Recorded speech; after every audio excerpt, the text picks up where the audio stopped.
Hey guys, Deviamo here, André for the more excited with the channel, and today we are gonna continue our React hooks course. This time will be useReducer.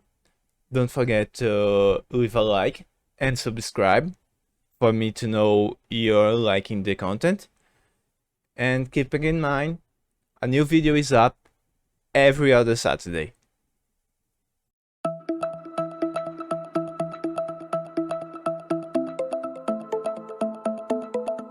The useReducer works in a similar way to useState, but is normally used for more complex situations where you need to have a better control of the value of your state.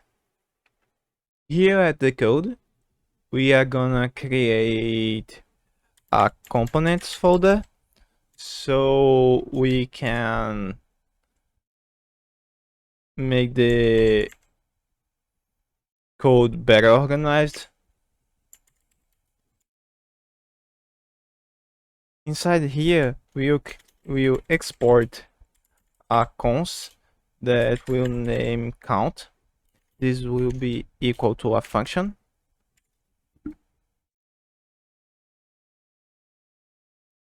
The function will return a React fragment. Inside this React fragment, we'll put h2, and inside this h2, let's insert a count. Okay, we are saving it, and now we are gonna go back and use that component. So just like that, we are using it. Don't forget to import it, saving. Now we are seeing it. Now we are gonna use our useReducer. Let's create a const. In this const, we'll have array. This array will have state and dispatch, and this will be equal to useReducer.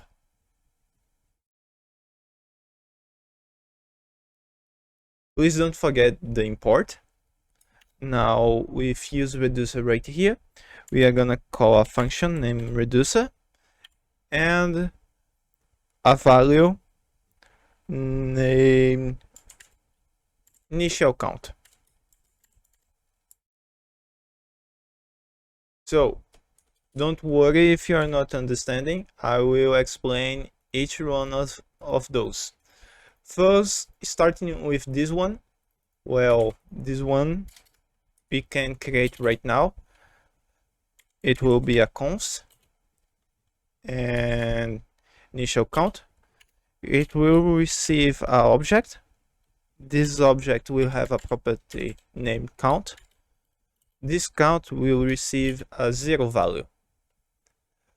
Now we can save it. This error is due to the reducer function not existing just yet. So let's create it. Function reducer. This will receive state and action. And now inside it, we are gonna create a switch. This switch will be activated by action type. Inside it, let's create a case. The case will be called increment. The objective of this increment is to add 1 to our counter. So we are gonna return, and inside it we'll have an object with the property count, and the value will be state dot count plus 1, and we can save it. and we already can see it. Well, we can add right here the use of state and show the count. Saving. Now we have the 0. Just in case, every time we create a switch, we should also create a default. And this default will throw a new error, so we can see if it does not enter in any case, it will run default. So we are saving it. And now we need to use the reducer. So the useReducer function does something. For that, we are gonna create a button. This button will have on click, and this on click will call dispatch. That, if you remember, we are declaring it right here, and inside this dispatch we are gonna pass a type. This type will be increment,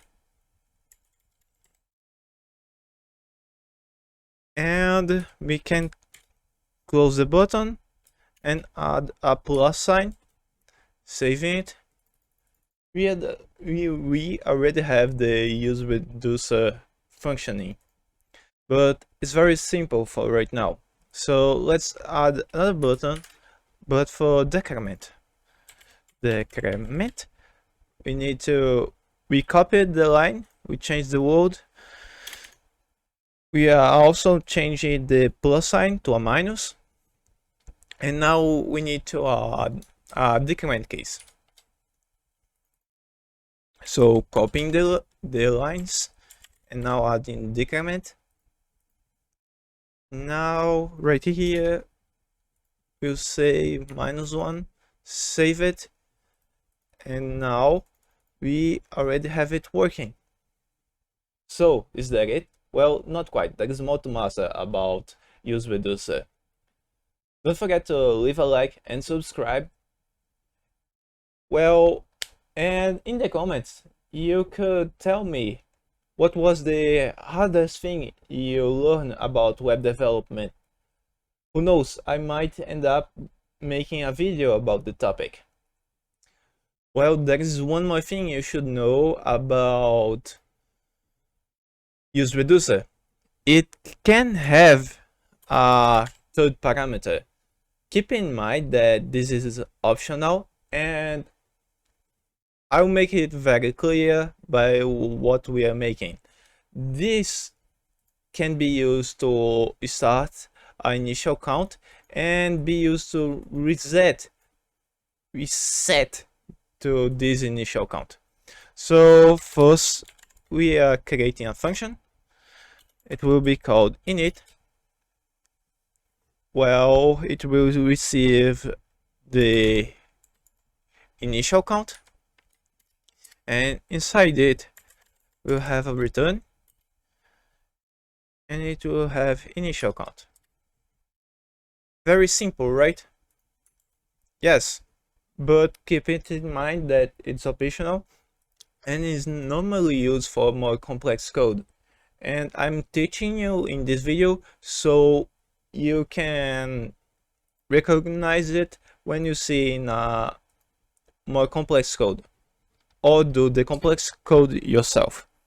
Well, let's just add another line here, and we are gonna use the init for a reset button right now. So we are creating a button, and we will have a dispatch, and this dispatch will pass the type. The type, we are gonna create a reset, and we are also passing another property. The property will be payload, and payload will receive initial count.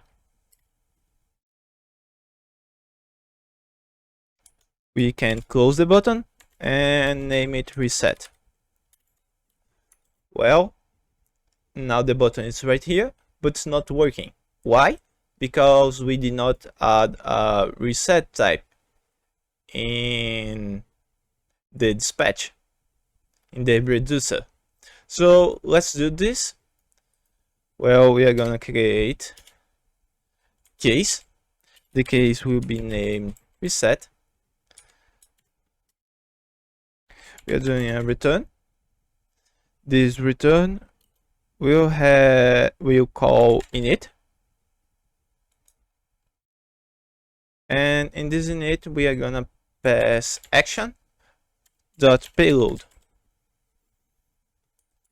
Now we can save it, and we have the function functioning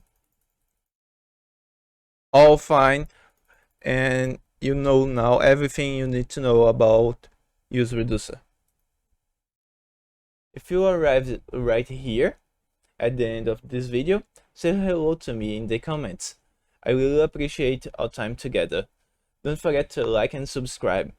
Add me in social media. The links to it will be available in the description below, and the code we just did will be in the comments.